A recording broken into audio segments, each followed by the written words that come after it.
But I am recording it. ठीक है जी, so let me open that question paper now.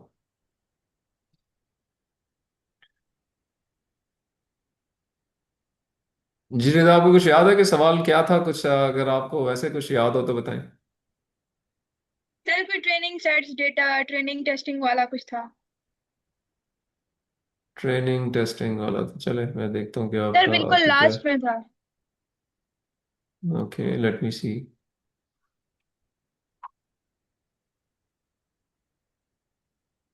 अच्छा जी, ठीक हो गया। दैट वाज द क्वेश्चन जो कि मैंने आपको दिया था कि एक मैंने इक्वेशन दी थी आपको लीनियर रिग्रेशन मॉडल की, और आपसे कहा था कि जी अगर टेम्परेचर दो फीचर्स की वैल्यूज गिवन हो तो आप यस बताएं कि सर। ये सिस्टम जो है वो आपका क्लियर होगा कि नहीं। मैं सवाल पढ़ता हूँ और फिर आप मुझे बताएं कि इसमें आपको प्रॉब्लम क्या है। क्वेश्चन था जी कि एन okay. Automobile company wants to predict whether a manufactured engine will pass quality inspection or it will fail. The prediction is based on X1, एक फीचर था engine temperature during the stress test in degree Celsius. दूसरा factor था X2, vibration level in millimetres per second. After training the linear regression model was z equals to -12 plus 0.08 x1 plus 0.5 x2। ये आपको कहा गया कि जी ये एक final model बन गया है जिसमें ये पैरामीटर्स आ गए हैं। यहाँ तक जो चीज़ बताने वाली है, क्लियर करने वाली है, वो ये है कि अब आपके पास एक इक्वेशन बन गई है जो कि just like the equation of a linear regression model है, जिसमें आप सॉल्व करते हैं summation omega i x i plus bias को। और if you remember from our manual exercise जो हमने आपसे करवाई थी और आपको फिर असाइनमेंट भी दी थी कि डाटा आपके पास होता है X1 X2 और डिजायर्ड वैल्यू Y। हमने एंड और डाटा लिया था और उसके यस सर। मुताबिक इंक्रीमेंटल ट्रेनिंग रूल से उसको सॉल्व किया था इटरेशंस में करते करते करते, और फिर W1 W2 और बायस को फाइनलाइज किया था और एक वैल्यूज आ गई थी W1 W2 और बायस की। ये आपको याद है कि ये हमने काम किया था? यस आप लोगों सर ने बिल्कुल। आपने एंड वाला आपने हमने काम किया। क्लास में किया था और वाला अपने असाइनमेंट में दिया था। हाँ, अब वो जब आप वो कर लेते हैं तो आपके पास वेट्स की वैल्यूज आ गई हैं और आपके पास बाइस की वैल्यू आ गई, तो आप एक इक्वेशन लिख सकते हैं वहां से उस वेट और बायस को देखते हुए, क्योंकि आपने सॉल्व भी वो इक्वेशन की है, summation omega i x i plus b को ही तो सॉल्व किया है बार बार। उसी में तो आप डाटा फिट कर रहे थे बार बार और वैल्यू निकल रही थी एक। ठीक है। और जो वैल्यू निकल सर रही थी इसी वो में आपकी यही नहीं डिजायर्ड, समझ में। वो आपका एक मिनट सुन लीजिए ना, वो जो आप वैल्यू निकाल रहे थे जब आप उसमें वेट्स और बाइसेस को रख के इनपुट देते थे X1 X2, तो एक वाई की वैल्यू निकलती थी। वो वाई की वैल्यू आपकी लेबल हुआ करती थी जो कि आपकी डिजायर्ड वैल्यू थी। ठीक है। अब जब वो आपके यस पास सर। निकल आती थी तो आप कहते थे कि वाकई मेरा यही वैल्यू पहले आई थी उसके मुताबिक है या उसके मुताबिक नहीं है। अगर होती थी तो आप कहते थे कि ठीक है जी, अब अगर नहीं होती थी तो आप उसको सॉल्व करते जाते थे, और अगर हो जाए तो आप कहते थे वेट क्लोज हो गए हैं, यही वेट हमारे फाइनल है जब तक हमने आना था। ये चीज इस हद तक क्लियर है? इस हद तक याद है कुछ कि ये हमने की थी और आपने वो जो एंड या और का डाटा था उसको देखते हुए उसमें से X1 X2 को निकाल के वाई की वैल्यूज निकालनी थी। Yes sir Y W1 W2 और बी के अंदर जो अपडेट किए थे वेट्स। वो वेट अपडेट करते थे, लेकिन कैसे करते थे? X1 X2 उसको देते थे और देखते थे कि वाई क्या यस निकला। सर। यस सर फिर टारगेट को भी देखते थे। हम्म, जो टारगेट था वो वाई था ना, आप उसको वाई से मैच करते थे, जो आपका वाई निकलता था उसको मैच करते थे टारगेट से। अगर तो वो मैच हो यस जाए सर। तो आप कहते थे कि जी फर्दर आगे अगली इटरेशन में जाने की जरूरत नहीं है, और अगर मैच नहीं यस होता था सर। तो आप इटरेशन करते थे, वेट अपडेट रूल लगाते थे। Yes sir. ठीक है। अल्टीमेटली जी। ये जितनी इटरेशन, किसी ने 10 में उसको कन्वर्ट करा लिया, किसी ने 12 में कन्वर्ट करा लिया। ठीक है। और आप अल्टीमेटली वो वेट्स और बाइसेस फाइनल होकर आ गए थे जिसके अंदर जब आप अपनी वैल्यूज या वो ट्रेनिंग डाटा या वो डाटा रखते थे तो अब जो आउटपुट निकलती थी वो वही निकलती थी जो कि डिजायर्ड थी। Yes sir. ठीक है जी। तो अब ये जो यहाँ पे आपको जो मैं इस क्वेश्चन को आपको डिस्प्ले करता हूँ आपकी स्क्रीन के ऊपर।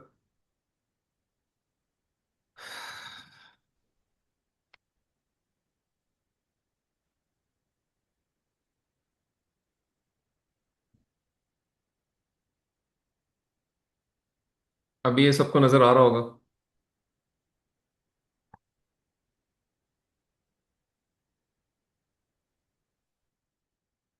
ठीक है जी। यस सर, आ गया।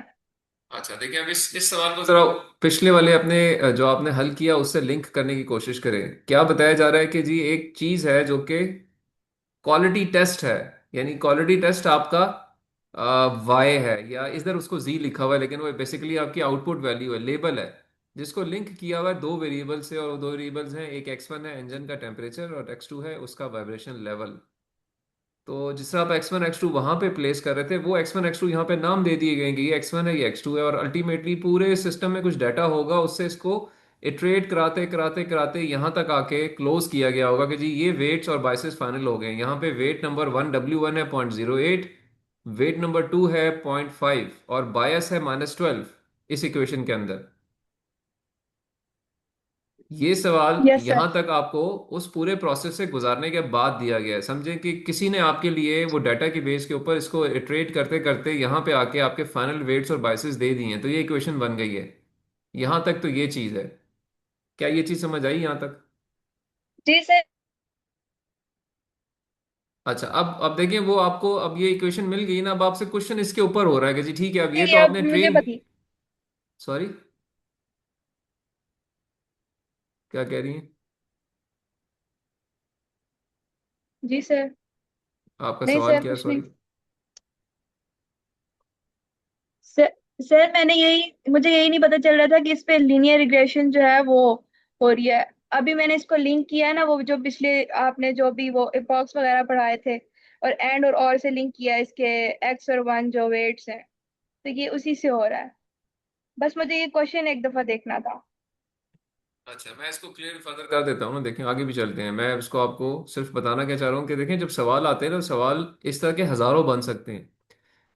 और यस हमने जो सर। केस स्टडी पढ़ी थी वो एक टाइप की पढ़ सकते हैं ना, हम हर टाइप की केस स्टडी नहीं पढ़ते, कॉन्सेप्ट स्टेब्लिश करते हैं और फिर यस उसको सर। जनरलाइज कर सकते हैं किसी भी सिचुएशन पे। तो ये सिचुएशन एक जनरलाइज सिचुएशन है, एक रियल टाइम प्रॉब्लम को एक लीनियर रिग्रेशन के डाटा के ऊपर मैप किया गया है। तो इसमें इस हद तक सॉल्व करके आपको दे दिया गया है, मैंने आपसे सॉल्व नहीं कराया। वहां आपने सॉल्व हाथ से कर लिया था, तो मेरी अंडरस्टैंडिंग ये है कि अब आपको ये चीज समझ आ जानी चाहिए यहाँ से कि इस जगह पे after the training, after all those iterations, जो इक्वेशन शॉर्टलिस्ट हो रही है, फाइनल हो रही है, वो ये हो रही है जो सामने लिखी हुई है आपके, जिसमें वेट वन पॉइंट यस जीरो एट है, वेट 2.5 है और बायस की वैल्यू -12 है। अब यहां से आप अगला कोई भी टेस्ट पैटर्न चेक कर सकते हैं कि अगर x1 x2 दे दिए जाएं और z की एक खास वैल्यू आए तो आप कहेंगे पास होगा, नहीं आए तो पास नहीं होगा। क्योंकि ये मॉडल पिछले किसी इसी तरह के पास फेल मॉडल पे ट्रेन हुआ हुआ है, जिसमें x1 x2 और उसकी जी वैल्यू देकर इसको ट्रेन किया गया होगा। जी x1 x2 ये हो तो ये पास होता है, x1 x2 ये हो तो ये फेल होता है, और वो आप घुमाते घुमाते घुमाते एरर को कैलकुलेट करते करते इस इक्वेशन पे आ गए, जो कि आप किसी भी जनरल फॉर्म को टेस्ट करके दे सकता है। अब टेस्टिंग सिनेरियो आपको दिया गया है कि जी ओके, अगर इंजन का टेम्परेचर हो जाए 110 और वाइब्रेशन हो जाए 3, तो बताएं क्या क्या ये इंजन पास है या फेल है। तो इक्वेशन आपके सामने है, आपने x1 की जगह डालना है 110, x2 की जगह डालना है 3, आंसर चेक करना है। आंसर अगर आ जाता है आपके पास 0.5 से के बराबर या उससे बड़ा, तो आपका इंजन पास है, अगर उससे आता है छोटा तो इंजन फेल है। This is how this has to be solve. This is the total thing. इसमें not more than 2 lines are required to write. Yes sir. साढ़ा से तो बना है, तो प्रोसेस आपने भेजे।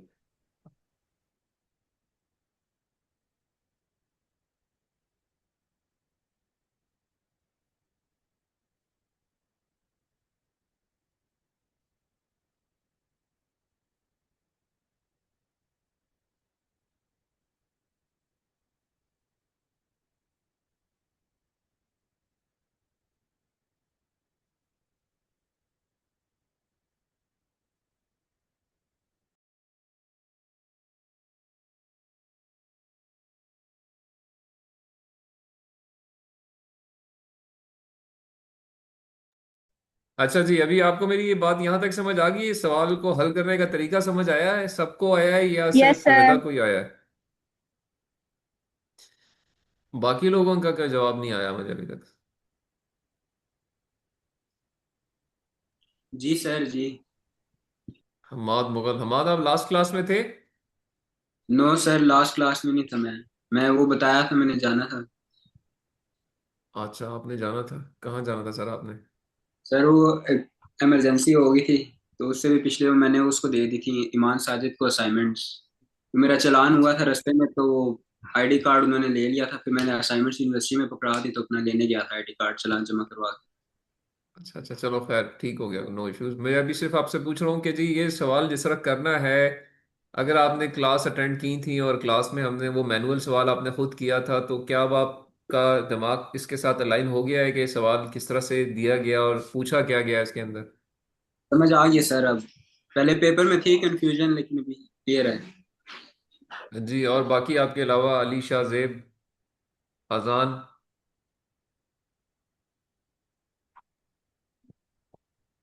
यस सर, सिद। क्लियर हो गया। बस यही समझ नहीं आ रही सर थी, आ ये गया। जो लीनियर रिग्रेशन का अब से क्लियर हो गया काफी हद तक। ये सब क्लियर दोबारा हो इसको गया। सर मैनुअली प्रैक्टिस करेंगे ना तो और समझ आ जाएगी अच्छी से अच्छी। या सर इस तरह क्लियर के हो और गया, बस इसमें एग्जांपल्स प्रैक्टिस बना के करेंगे खुद ब तो खुद काम हो और जाएगा। प्रैक्टिस करें। ठीक है। जी फरहान, आप कुछ कह रहे थे?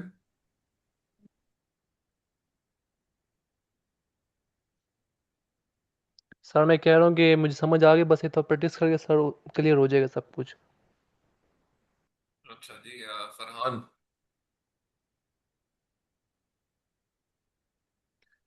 फरहान को आवाज आ रही है?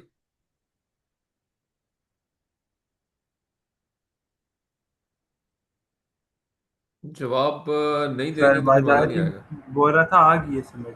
मेरी आवाज आ रही है। अच्छा अच्छा, चलो ठीक हो गया। और बाकी जी, जी मंतहा, जी जी सर, समझ आ रही है। ओके, मलाइका,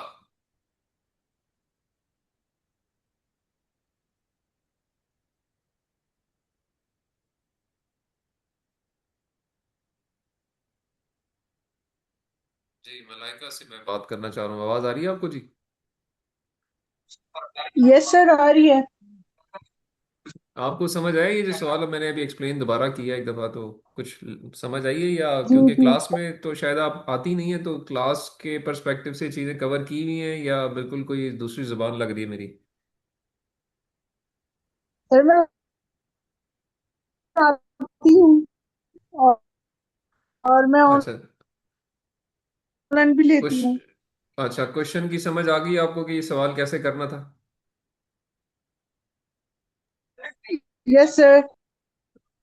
अच्छा अच्छा, चले, इसका मतलब ये कि ये जो सवाल रिदा ने प्रपोज किया, ये मैंने एक दफ़ा दोबारा एक्सप्लेन कर दिया, और इसमें मैं अगेन एक दफ़ा रिपीट कर दूं कि इस सवाल के लिए आपको जो क्लास में कराया गया था, वो क्लास में ये कराया गया था कि डाटा देकर, और डाटा में आपके पास फीचर्स भी थे और टारगेट भी थे, और एक ट्रेनिंग इक्वेशन दी गई थी, उसके तहत आपने इटरेशंस में और एपॉक्स में ट्रेन करके वेट्स और बाइसेस को फाइनलाइज करना था, और वो जो वेट्स और बाइसेस फाइनलाइज होते हैं वो फिर आप किसी भी टेस्ट पैटर्न पे यूज कर सकते हैं, जिसमें आपके पास आउटपुट नहीं होती, सिर्फ इनपुट होती है, और वो आउटपुट जनरेट करके देता है आपको। इसी फिनोमेना को यहाँ यूज किया गया है।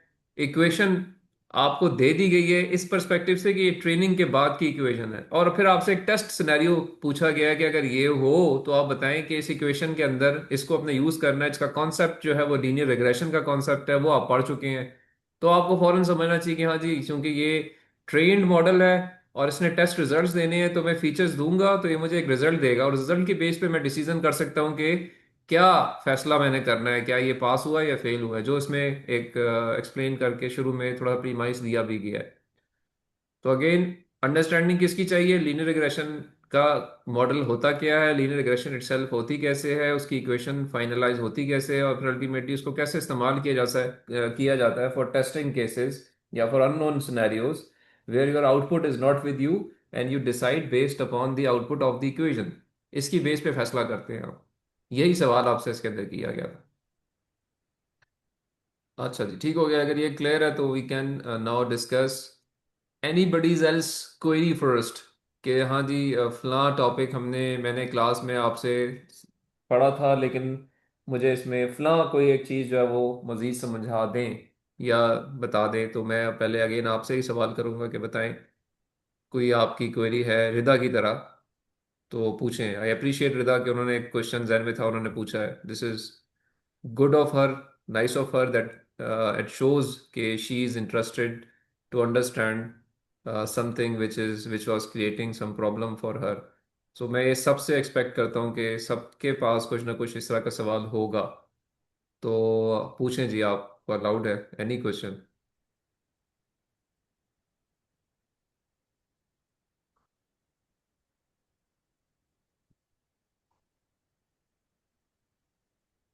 जी खामोश नहीं बैठना है, कोई बात करें जी।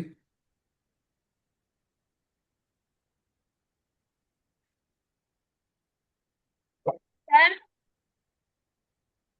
जी बोलिए। सर आपने ओवर ट्रेनिंग और ओवर फिटिंग पढ़ाया था ना। ओवर ट्रेनिंग में तो ये होता है कि हमारे पास जो मॉडल होता है वो इतना ज्यादा ट्रेन हो जाता है कि उसके अंदर मतलब इतनी ज्यादा नॉइस हो जाती है कि वो सही से काम नहीं कर सकता, जो ओवर ट्रेनिंग में होता है। और ओवर फिटिंग में फिर ओवर फिटिंग और सर ओवर ट्रेनिंग में क्या फर्क है? और सर इसका जो ग्राफ है ना हमारी स्लाइड्स में, सर उसका पर्पस क्या है? अच्छा, मैं स्लाइड को खोल लेता हूँ पहले और आपसे शेयर करता हूँ, फिर मुझे बताएं कि आपको यही प्रॉब्लम हो रही है या कोई और इशू है। सर लेट लेक्चर मी स्लाइड ओपन। 24 मार्च 26। ठीक है, मैं स्लाइड खोल रहा हूँ ना आपके सामने। आप मुझे बताएं कि इसको ही हम, आप यही पूछना चाह रही हैं या कुछ और पूछना चाह रही हैं। Late me open. आपका नाम क्या है? विदा। ओके जी, रिदा, बिल्कुल ठीक है। गिव मी अ मिनट में प्रेजेंटेशन शेयर कर रहा हूँ आपसे।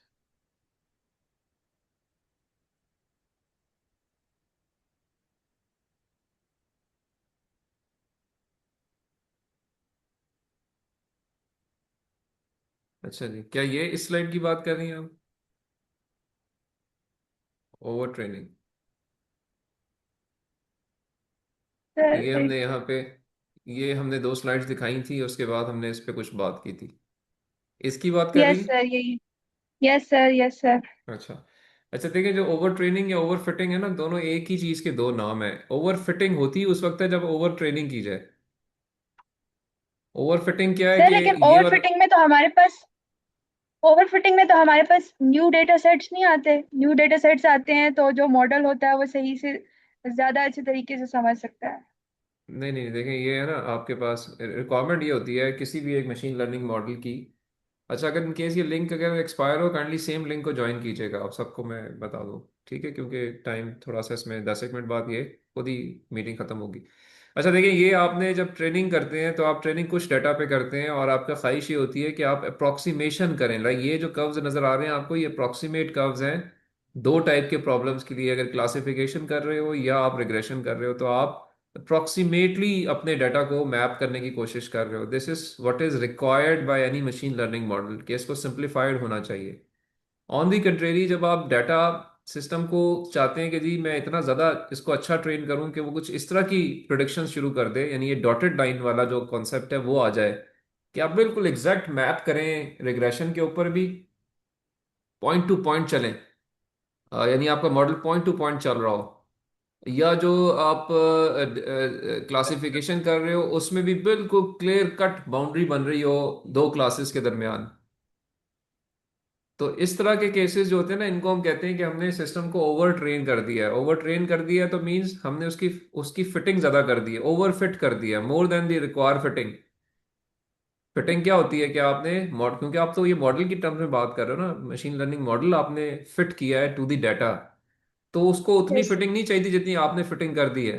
यानी आपने उसको बिल्कुल कहा है कि जी यही है, इसको सीख लो अच्छी तरह, इसके अलावा और कुछ नहीं है। आप ये कहना चाह रहे हो। मैंने इसकी एग्जांपल क्लास में लास्ट दफा दी भी थी कि अगर मैं एक बच्चे को दो कुत्ते और दो बिल्लियां दिखाऊं और उसको पहले तो मैं एक सादे लफ्ज में कहूँ ये कुत्ता है, ये दो कुत्ते हैं, बिल्लियां, तो वो उनको जनरली सीखेगा कि ठीक है हाँ कुत्ता ऐसा होता है, बिल्ली ऐसा होती है।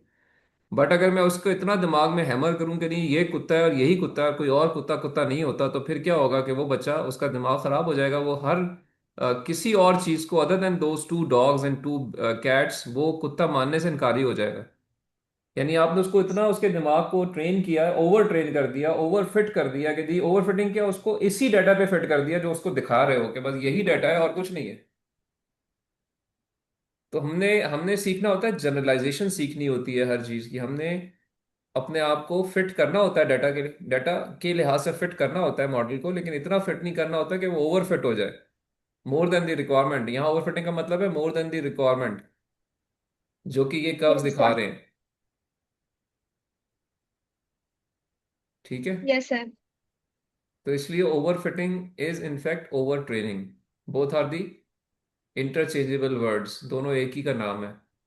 और इससे मुराद ये होती है कि आपने more than the required training की है। एक खास जगह पे आपको ट्रेनिंग रोक देनी चाहिए थी अपने सिस्टम की, आपने उसको फिर भी कहा नहीं जी यही है, इसी को सीखते जाओ, और वो आप बार बार उसको वही डाटा दिखा रहे हैं। और वो फिर ये समझना शुरू कर देगा, क्योंकि है तो मशीन, वो समझेगा शायद से यही डाटा है और कोई डाटा होता ही नहीं है, तो वो फिर बाकी किसी और को डाटा मानने से इनकारी हो जाएगा। That is the problem with such models. So इसलिए ओवर ट्रेनिंग या ओवर फिटिंग को अवॉइड किया जाता है। और उसके लिए फिर मैंने आपको कुछ तरीके बताए थे कि how to avoid over training या over fitting, both are the same things. Yes sir.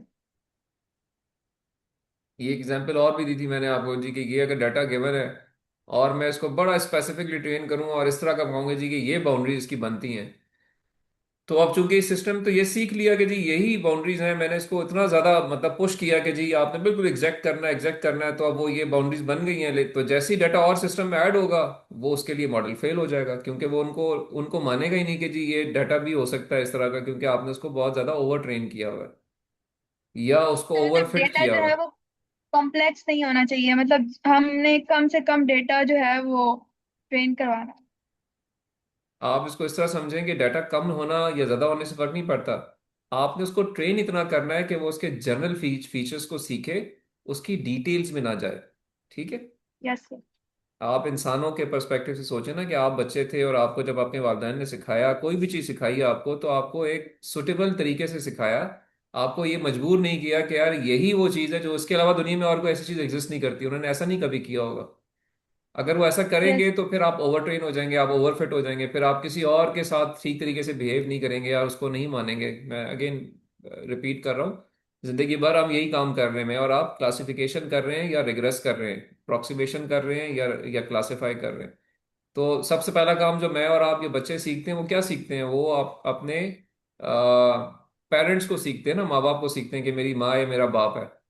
तो पेरेंट की हद तक तो ओवरफिटिंग ठीक है कि आप बड़ा ओवरफिट करते हैं कि बाप ऐसा है माँ ऐसी है, उसमें आपकी गलती नहीं होनी चाहिए, लेकिन एक औरत या मर्द के दरमियान जो क्लासिफिकेशन होती है उसमें आप ओवरफिट नहीं करते, आप जनरलाइज फीचर सिखाते हैं बच्चे को कि औरत इस तरह की होती है, मर्द इस तरह का होता है। तो आने वाला हर नया चेहरा जो कि जब वो देखेगा बच्चा या मैं और आप देखते हैं, तो हम फौरन पहचान जाएंगे, हमने उसको पहले ट्रेनिंग में तो नहीं देखा होगा, लेकिन टेस्टिंग में हम ठीक क्लासिफाई करेंगे जी कि ये आदमी है और ये औरत है, based on our general understanding of the features of man and women. तो ओवर ट्रेनिंग या ओवर फिटिंग ये होती है कि हम बस ये कहते हैं कि यार ये जो डाटा है ना भाई यही सीखना है और कोई और डाटा इस तरह का आएगा ही नहीं, तो वो फिर गलती है ना, वो गलत है। बट उसका ताल्लुक कम या ज्यादा डाटा से नहीं है, वो आप कम पे भी ओवर ट्रेन करा सकते हो, आप ज्यादा पे भी ओवर ट्रेन करा सकते हो। Yes sir. तो ओवर ट्रेनिंग तो इस हद तक ये चीज इस तरह से हमने डिस्कस की थी। तो ठीक हो गया जी, ओवर ट्रेनिंग ओवर फिटिंग को डिस्कस कर लिया हमने। और कुछ बताइए जी। जी रिदा, आप भी क्वेश्चंस कर रही हैं, लगता है कि आप ही पास करेंगी सब्जेक्ट, बाकी कोई सवाल नहीं कर रहा।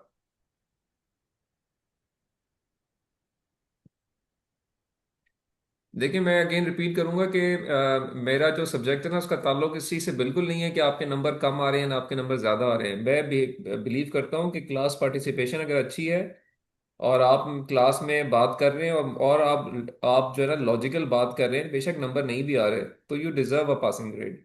क्योंकि हर वक्त हर चीज़ बंदा लिख नहीं सकता, लेकिन उसको अगर आती होती है तो वो एटलीस्ट इंडिकेट कर देता है अपने सवाल जवाब से। तो बराए मेहरबानी, बेशक आपके मिड में अच्छे नंबर नहीं आए, क्विज में अच्छे नंबर नहीं आए, ये ना समझें कि आप फेल हो जाएंगे। ये सोचें कि जी मैं चीज़ें सीखूं। सीखने से मुराद ये होती है कि मुझे आता हो, और जब सवाल किया जाए तो मैं जवाब दूं, और जब मैं सवाल करूं तो वो सवाल मेरा लॉजिकल हो, मैंने पिछली चीज़ें पढ़ी हुई हो, कुछ ना कुछ कवर किया हो, तो ये चीज़ इंपॉर्टेंट है मेरी नज़र में। तो काइंडली इसी पर्सपेक्टिव से अगले 4-5 हफ्ते गुजारें। ये ना सोचें कि जी बस क्योंकि मिड टर्म अच्छा नहीं हुआ तो बस सब्जेक्ट फेल हो गया है। Not at all, this is not the case for me at least. Sir जी पूछिए। सर इस स्लाइड में आपने वैलिडेशन का भी पढ़ाया था ना? हाँ अपना नाम बताइए, कौन बोल रही हैं आप? सर सुमन। सुमन जी, बिल्कुल वैलिडेशन की बात हमने की थी। सर वैलिडेशन भी थोड़ा सा एक्सप्लेन करिए और क्रॉस वैलिडेशन भी। अच्छा चले, मैं इस पे आ जाता हूँ जी, ठीक हो गया। हम इस पे आगे चलते हैं। देखिए मैं स्लाइड दिखाता जा रहा हूँ, अगर आप समझें इस पे अभी भी कोई क्वेश्चन आपका है ओवर फिटिंग पे तो आप मुझसे पूछ सकती हैं। हमने इस पे बात की थी कि जी एक मैथमेटिशियन था, वो सिंप्लिसिटी पे बिलीव करता था, तो हम जब ट्रेनिंग करें तो चीज़ों को जितना आसान रखें उतना अच्छा रहेगा। मशीन लर्निंग जो है वो, या लर्निंग को सिंप्लीफाई करोगे तो वो मुश्किल केस में भी आपको कुछ ना कुछ जवाब दे देगा। तो उस पर्सपेक्टिव से हमने कहा जी कि हम ये काम लेके चलते हैं और चीज़ों को जनरलाइज करते हैं। तो जनरलाइजेशन के लिए हमने फिर कहा कि जी दो चीज़ें होती हैं, दो डिफरेंट डोमेन्स में चला जा सकता है। एक है कि आप कॉम्प्लेक्सिटी को भी सिस्टम के चेक पे रखें, क्योंकि सिस्टम जो आपने ऐसा बना दिया जो शायद एक छोटे से मसले के लिए नहीं होना चाहिए, तब भी गलत है। और दूसरा ये कि सिस्टम को इतना ज़्यादा ट्रेन कर दिया, तब भी गलत है। तो उन दोनों के केसेस के अंदर फिर हमने आगे कुछ और चीज़ें डिस्कस की कि एक फिनोमेना होता है अर्ली स्टॉपिंग का, एक फिनोमेना होता है रेगुलराइजेशन का, और एक फिनोमेना होता है क्रॉस वैलिडेशन का। ये तीनों चीज़ें हमने अलग अलग डिस्कस की थी। और अगर मैं सीक्वेंस में आगे चलूँ तो हमने कहा जी ठीक है, एक तरीका हो सकता है कि आप डाटा को ब्रेक कर लें दो हिस्सों में। बट चूंकि ये भी इतना अच्छा सिस्टम नहीं है तो हम दो की जगह तीन में ब्रेक करते हैं।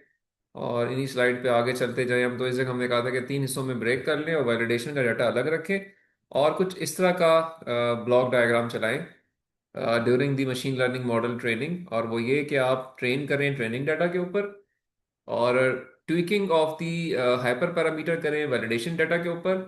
तो जो आपने अपने टोटल डाटा में से चीज़ें सिस्टम को दिखाई हैं उसमें अभी भी टेस्ट सेट नहीं दिखाया हुआ, इसलिए एक्चुअल टेस्ट सेट जब आएगा तो उसके ऊपर आप फिर आपकी परफॉर्मेंस चेक हो जाएगी। This is how this phenomena could work better for any machine learning model. हाँ, ओके। अब उसके बाद आगे चलते जाए अगर हम, तो अर्ली स्टॉपिंग की हमने बात की थी कि ये क्यों करनी चाहिए, क्या वजह होती है और किस तरह से किया जाता है। लेकिन आपका सवाल चूंकि अर्ली स्टॉपिंग से मुतालिक नहीं है तो मैं आगे चलता हूँ। फिर हम जाते हैं जी क्रॉस वैलिडेशन पे। अच्छा, वैलिडेशन का जो लफ्ज़ है ना वो मैंने दो जगहों पे इस्तेमाल किया था। एक जगह मैंने कहा था कि जी ये जो वैलिडेशन डाटा होता है ये रखा जाता है। ये वैलिडेशन डाटा का रखना, इसका कोई ताल्लुक क्रॉस वैलिडेशन से डायरेक्ट नहीं है। क्रॉस वैलिडेशन एक डिफरेंट फिनोमेना है, वो अलग से मैं एक्सप्लेन करता हूँ।